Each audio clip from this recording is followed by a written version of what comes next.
Hi friends, welcome to Shamees kitchen. എല്ലാവർക്കും സുഖമാണല്ലോ. ഇന്ന് നമ്മൾ തയ്യാറാക്കുന്നത് നമുക്ക് എല്ലാവർക്കും ഒരുപാട് ഇഷ്ടപ്പെട്ട രസമലയാണ്. വളരെ വളരെ ടേസ്റ്റി ആയിട്ടുള്ള നല്ലൊരു സ്വീറ്റാണിത്. എന്നാൽ ശരി, ഇതെങ്ങനെയാണ് തയ്യാറാക്കുന്നത് നോക്കാം.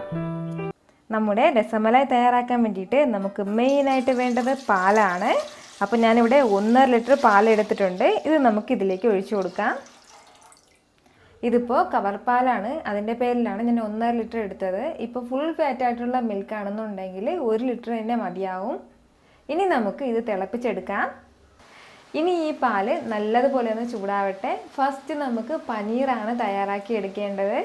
ഇപ്പോൾ നമ്മുടെ പാല് നന്നായിട്ട് ചൂടായിട്ട് വന്നിട്ടുണ്ട്. ഇനി നമുക്കിത് പിരിച്ചെടുക്കണം. അപ്പോൾ അതിന് വേണ്ടിയിട്ട് ഞാനിപ്പോൾ ലൈം ജ്യൂസാണ് യൂസ് ചെയ്യുന്നത്. ഇതിപ്പോൾ 2 നാരങ്ങയുടെ നീരുണ്ട്. ഇത് വന്നിട്ട് നമ്മൾ ഫുള്ളും അങ്ങ് ഒഴിച്ചു കൊടുക്കരുത്, എങ്കിൽ പിന്നെ പാല് വലിയ വലിയ കട്ടയായിട്ട് പോവും. അപ്പോൾ അങ്ങനെ പാടില്ല. നമുക്ക് സോഫ്റ്റ് ആയിട്ടുള്ള പനീറാണ് വേണ്ടത്. അതിന് വേണ്ടിയിട്ട് അല്പമായിട്ട് വേണം നമ്മൾ ഈ നാരങ്ങ നീര് ഒഴിച്ചു കൊടുക്കാനായിട്ട്. അപ്പോൾ വളരെ കുറച്ചായിട്ട് നമുക്ക് ഈ പാലിലേക്ക് നാരങ്ങാനീര് ചേർത്ത് കൊടുക്കാം. നമ്മൾ നാരങ്ങാനീര് ചേർക്കുന്നതിനോടൊപ്പം തന്നെ നമ്മൾ ഇതുപോലെ ഇളക്കി കൊടുത്തുകൊണ്ടും ഇരിക്കണം. എങ്കിൽ മാത്രമേ ഈവനായിട്ട് പാലിൽ എല്ലാ സ്ഥലത്തും ഈ നാരങ്ങാനീര് എത്തുള്ളൂ. നമുക്ക് സോഫ്റ്റ് ആയിട്ടുള്ള പനീറാണ് വേണ്ടത്. ഇപ്പോൾ തന്നെ നമ്മുടെ പാല് പകുതിയോളം പിരിഞ്ഞിട്ടുണ്ട്. ഇതുപോലെ പകുതിയോളം പിരിഞ്ഞിട്ടുണ്ട്. ഇനി നമുക്ക് ബാക്കി നാരങ്ങാനീര് കൂടി ചേർത്ത് കൊടുക്കാം.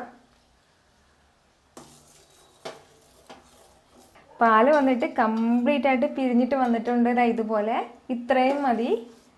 ഇനി നമുക്ക് ഫ്ലെയിം ഓഫ് ചെയ്യാം. ഇനി നമുക്ക് ഈ പാല് ഡ്രെയിൻ ചെയ്തെടുക്കാം. അപ്പോൾ അതിന് വേണ്ടിയിട്ട് ഞാനിപ്പോൾ ഇതുപോലൊരു കോട്ടൺ ക്ലോത്താണ് യൂസ് ചെയ്യുന്നത്. ഇതിലേക്ക് നമുക്കിനി പാല് ഒഴിച്ചു കൊടുക്കാം.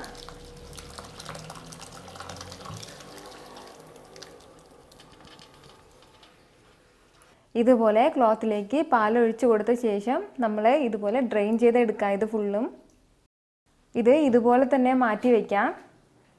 ഡ്രെയിൻ ചെയ്തെടുത്ത ഈ പാൽ വന്നിട്ട് നമ്മളിത് കളയേണ്ട കാര്യമില്ല. ഒരുപാട് ഗുണങ്ങളുള്ള ഒന്നാണിത്. ഇത് വെച്ചിട്ട് നമുക്ക് സൂപ്പ് തയ്യാറാക്കാം, അതേപോലെ തന്നെ കറികൾ തയ്യാറാക്കാം. അപ്പോൾ അതിനൊക്കെ വേണ്ടിയിട്ട് നമുക്കിത് യൂസ് ചെയ്യാം. ഇപ്പോൾ നമ്മൾ ഈ പാല് പിരിച്ചെടുത്തിട്ടുള്ളത് നാരങ്ങാനീര് ഒഴിച്ചിട്ടല്ലേ പിരിച്ചെടുത്തിട്ടുള്ളത്. അപ്പോൾ അതിൻ്റെ പേരിൽ ആ നാരങ്ങയുടെ ചെറിയൊരു പുളിപ്പ് ഇപ്പോൾ ഇതിലുണ്ടാവും. അപ്പോൾ അത് മാറാൻ വേണ്ടിയിട്ട് ഒരല്പം വെള്ളം ഒഴിച്ചു കൊടുക്കാം. ഇനി നമുക്കിത് നല്ലതുപോലെ ഡ്രെയിൻ ചെയ്തെടുക്കാം. ഇതുപോലെ അതിലുള്ള വെള്ളം ഫുള്ളും നമ്മൾ ഡ്രെയിൻ ചെയ്ത് കളഞ്ഞതിന് ശേഷം ചെറുതായിട്ട് ഇങ്ങനെ കെട്ടിയതിന് ശേഷം ഒരു 30 മിനിറ്റ് നമ്മളിങ്ങനെ ഹാങ് ചെയ്ത് ഇടണം. അപ്പോൾ അങ്ങനെ തൂക്കിയിടുന്ന ആ സമയം കൊണ്ടിട്ട് ഇതിനുള്ളിൽ എന്തെങ്കിലും വെള്ളം ഉണ്ടെങ്കിൽ അതുകൂടി പോയി കിട്ടും. എന്നാൽ ശരി, ഇത് നമുക്ക് 30 മിനിറ്റ് ഒന്ന് ഹാങ് ചെയ്തിടാം. അപ്പോൾ അത്രയും സമയം കൊണ്ടിട്ട് നമുക്ക് രസമലായിക്ക് വേണ്ട റബ്ദി തയ്യാറാക്കിയെടുക്കാം. അപ്പോൾ ഞാൻ നമ്മുടെ റബ്ദി തയ്യാറാക്കാൻ വേണ്ടിയിട്ട് ഞാനിപ്പോൾ 1 ലിറ്റർ പാലാണ് എടുത്തിട്ടുള്ളത്. ഇത് നമുക്ക് നല്ലതുപോലെ ഒന്ന് ചൂടാക്കാം. പാലിപ്പോൾ നല്ലതുപോലെ തിളച്ചിട്ട് വരുന്നുണ്ട്. ഇനി നമുക്കിത് ഫ്ലെയിം കുറച്ച് വെക്കാം. ഇതിൻ്റെ കൂടെ തന്നെ ഒരു 1/2 കപ്പ് ഷുഗർ കൂടി ചേർത്ത് കൊടുക്കാം. കൂടെ തന്നെ കുറച്ച് ബദാമും പിസ്തയും ചെറുതായിട്ട് അരിഞ്ഞിട്ട് വെച്ചിട്ടുണ്ട്. അതുകൂടി നമുക്ക് ചേർത്ത് കൊടുക്കാം. കുറച്ച് കുങ്കുമപ്പൂ കൂടി ചേർത്ത് കൊടുക്കാം. ഇത് വന്നിട്ട് കളറിന് വേണ്ടിയിട്ടാണ് നമ്മൾ ചേർത്ത് കൊടുക്കുന്നത്. ലൈറ്റ് ആയിട്ടുള്ള ഒരു യെല്ലോയിഷ് കളർ കിട്ടും നമുക്ക്. ഒരു 1/4 ടീസ്പൂൺ ഏലക്ക പൊടിച്ചത് കൂടി.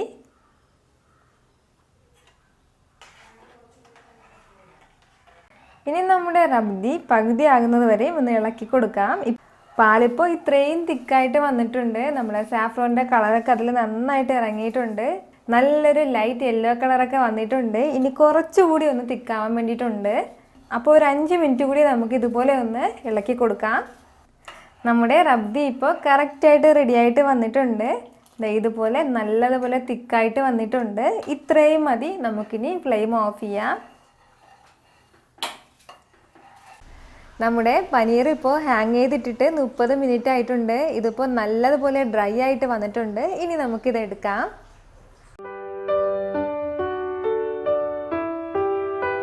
ഇതിപ്പോൾ നല്ല ഡ്രൈ ആയിട്ടാണ് ഉള്ളത്. ഇതുപോലെ ഇത് നമ്മൾ നല്ലതുപോലെ കുഴച്ചെടുക്കണം. മാക്സിമം നല്ലതുപോലെ കുഴച്ചിട്ട് എടുക്കണം. ഒരു 5 മിനിറ്റെങ്കിലും നമ്മളിത് നല്ലതുപോലെ കൈവച്ചിട്ട് കുഴച്ചെടുക്കണം. എങ്കിൽ മാത്രമേ നല്ലതുപോലെ ഇത് സോഫ്റ്റ് ആവുള്ളൂ. എന്നാൽ ശരി, നമുക്കിത് 5 മിനിറ്റോളം നല്ലതുപോലെ ഒന്ന് കുഴച്ചെടുക്കാം. ഞാനിപ്പോൾ ഇതുപോലെ നല്ലതുപോലെ കുഴച്ചെടുത്തിട്ടുണ്ട്. ഇതിപ്പോൾ നല്ല സോഫ്റ്റായിട്ടാണ് ഇരിക്കുന്നത്. ഇനി ഇതിന് നമുക്ക് ഓരോ ചെറിയ ചെറിയ ബോൾസ് ഉണ്ടാക്കാം.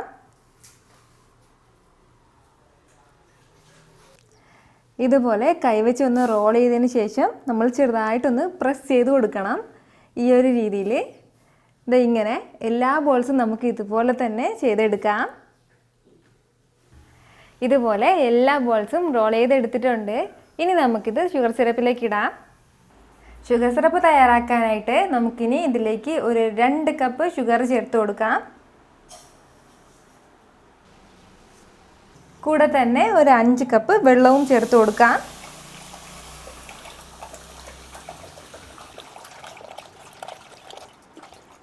ഇനി നമ്മുടെ ഷുഗർ സിറപ്പ് നല്ലതുപോലെ ഒന്ന് തിളയ്ക്കട്ടെ. നമ്മുടെ ഷുഗർ സിറപ്പ് ഇപ്പോൾ നല്ലതുപോലെ തിളച്ചിട്ട് വന്നിട്ടുണ്ട്. ഇതിലേക്ക് നമുക്ക് ഓരോ ബോൾസായിട്ട് ഇട്ട് കൊടുക്കാം.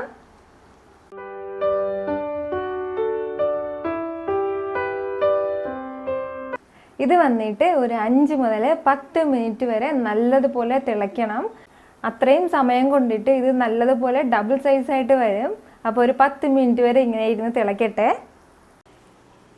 നമ്മുടെ രസമലായി ബോൾസ് ഇട്ടിട്ട് ഇപ്പോൾ 10 മിനിറ്റ് ആയിട്ടുണ്ട്. ഇപ്പോൾ എല്ലാം നല്ലതുപോലെ ഡബിൾ സൈസായിട്ട് വന്നിട്ടുണ്ട്. ഇനി നമുക്കിതെടുക്കാം. ഇനി ഇതുപോലെ എന്തെങ്കിലും ഒരു സ്പൂൺ വെച്ചിട്ട് ചെറുതായിട്ടൊന്ന് പ്രസ് ചെയ്ത് കൊടുക്കണം. അപ്പോഴത്തേക്കും അതിലുള്ള ഷുഗർ സിറപ്പ് ഫുള്ളും പോയി കിട്ടും. എന്നിട്ട് വേണം നമ്മളിത് സെർവ് ചെയ്യാനായിട്ട്. എന്നാൽ ശരി, നമുക്കിത് സെർവ് ചെയ്യാം. ഇനി നമുക്ക് ഒരു ബൗളിലേക്ക് ഓരോ രസമലായി ബോൾസായിട്ട് വെച്ച് കൊടുക്കാം. ഇതിന് മുകളിലായിട്ട് നമ്മൾ നേരത്തെ തയ്യാറാക്കി വെച്ചിരുന്ന റബദി കൂടി ഒഴിച്ചു കൊടുക്കാം. ഇത്രയേ ഉള്ളൂ, നമ്മുടെ വളരെ സോഫ്റ്റ് ആയിട്ടുള്ള രസമലായി റെഡി ആയിട്ടുണ്ട്. ഉറപ്പായിട്ട് നിങ്ങളിത് ട്രൈ ചെയ്ത് നോക്കണം. നിങ്ങൾക്ക് എല്ലാവർക്കും ഉറപ്പായിട്ട് ഇത് ഇഷ്ടമാവും. ഈ വീഡിയോ നിങ്ങൾക്ക് ഇഷ്ടമായാൽ ലൈക്ക് ചെയ്യാനും ഇത് മറ്റുള്ളവർ കാണണമെന്ന് ആഗ്രഹിക്കുന്നുണ്ടെങ്കിൽ ഷെയർ ചെയ്യാനും മറക്കരുത്. പിന്നെ നമ്മുടെ ഷമീസ് കിച്ചൻ ചാനൽ ഇതുവരെ സബ്സ്ക്രൈബ് ചെയ്യാത്തവരാണെങ്കിൽ ഒന്ന് സബ്സ്ക്രൈബ് ചെയ്തേക്കണേ. വീണ്ടും നല്ലൊരു റെസിപ്പിയുമായിട്ട് വരുന്നവരേക്കും ബൈ ഫ്രം ഷമീസ് കിച്ചൻ.